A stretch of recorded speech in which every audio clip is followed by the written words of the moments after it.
ខ្ញុំមិនចង់រាយរាប់ប្រាប់ពីក្តីឈឺចាប់មិនចង់ឲ្យអ្នកមកសោកសៅមុនពេលដែលខ្ញុំស្លាប់ខ្ញុំសូមបរិយាយថ្វាយចេញជាអក្ខរាចិត្តខ្ញុំឈឺផ្សាជីវិតមានតែបញ្ហាគ្រួសារបាត់បង់ទាំងស្នេហាមនុស្សដែលអោបជាប់ទ្រូងបែរបូរទៅតាមបន្លាបាត់សំលេងបាត់លំនឹងក៏បាត់ឆឹងតែខ្ញុំបាត់អ្វីទាំងអស់នេះតាំងពីពេលណា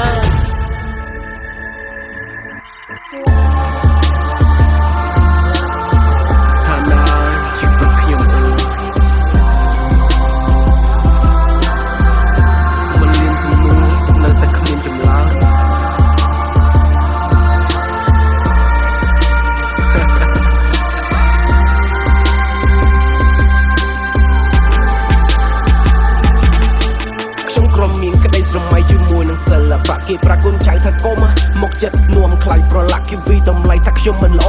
គេទាញបន្ទុកមកដាក់ជុំគ្រាន់មានការងារមួយខំប្រឹងដើម្បីប្រាក់ខំប្រឹងណាស់បែកញើសឡើងសរស័កញើសចូលភ្នែកឡើងចង់ខ្វាក់ប្រឹងព្រោះដើម្បីគ្រួសារសួរថាអ្នកណាមួយមិនប្រឹងដើម្បីគ្រួសារសួរថាអ្នកណាមើលអ្នកណាការនៅរៀនគ្មានលុយចាយពេញដៃខ្លួនតូចតែមួយតែមានពុកព្រួយជាមួយនឹងក្តីស្រមៃស៊ូណាស់ព្រោះគ្រួសារយើងក្របើខ្ញុំមិនខំតាអ្នកណានេះឲ្យអង្គព្រោះតែយើងក្រញាតមិនសូវរាប់គេមិនចាំឈ្មោះទោះគ្រោះយើងក្បែរងាប់ការចំនួនបបរយើងបីអ្នកគេក្របថាណាហើយជីវិតយើងវាអភ័ព្វនៅក្នុងភ្នែកគេខ្ញុំជាមនុស្សដែលមិនល្អឬមិនល្អក៏ជាងពីមានហើយនឹងក្រជីវភាពយើងអត់យើងខ្សត់ពីបាក់តបមានតែខំចិត្តខំស្មើឲ្យខំថ្ម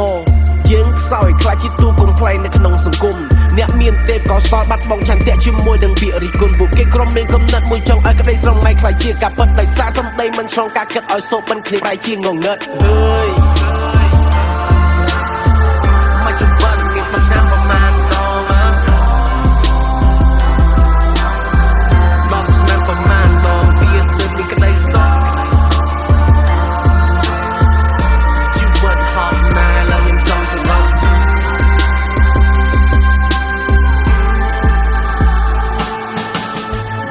ពីស្នេហាខ្ញុំមិនដឹងថាអធិប្បាយបែបណាបណ្ដោយតាំងពីវេលាបើជាកម្មពីខ្ញុំលែងចង់ប្រាថ្នាបើគ្មានសេចក្តីស្មោះត្រង់វាតម្រង់បង្កើតជាបញ្ហាកុំមានគំនិតចង់រៀបការបើអ្នកមិនទាន់ឲ្យតម្រូវការព្រោះស្រឡាញ់ពេកស្ទើរកាំងបេះដូងពេកដេកខ្ញុំអោបក្រសោពេកខ្ញុំលែងខ្វល់ពីអំរែកខ្ញុំករណាពេកបានមកត្រូវតឹងភ្នែកខ្ញុំមេតាធွာពេកខ្ញុំមើលមិនស្គាល់ពូវែក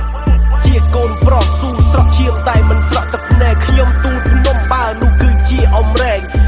ធ្លាក់ដល់ដីក៏ត្រូវងើបមកជាថ្មីបញ្ហាមួយលឿនជពុះស៊ូអត់ធ្មត់ចិត្តត្រូវខឹងតែខ្ញុំអាណិតគេចោលអ្នកណាអាណិតខ្ញុំខ្វល់ពីអារម្មណ៍គេចោលអ្នកណាខ្វល់ពីខ្ញុំបារម្ភពីសុខទុក្ខគេចោលអ្នកណាបារម្ភពីខ្ញុំ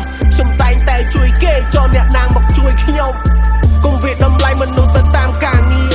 កុំវាតម្លៃមនុស្សទៅតាមចិត្តមួយគ្រាមានតែទ្រឹស្ដីតែអត្តន័យដូចមនុស្សអវិជ្ជាស្រស់ស្អាតប៉ុណ្ណាក៏វិវត្តទៅជាចាក់ជរាតែអ្នកយល់ខ្ញុំនិយាយទេខ្ញុំអធិប្បាយខ្វះមែនទេជីវិតមិនក្រាលតែទន្លេធ្វើតាមក្តីសម័យខំមែនទេអ្នកណាក៏ដូចជាអ្នកណាទុកបបិសោប៉ុណ្ណាស៊ូប៉ុណ្ណាក៏ប្រឹងតែដើម្បីដុល្លារហើយ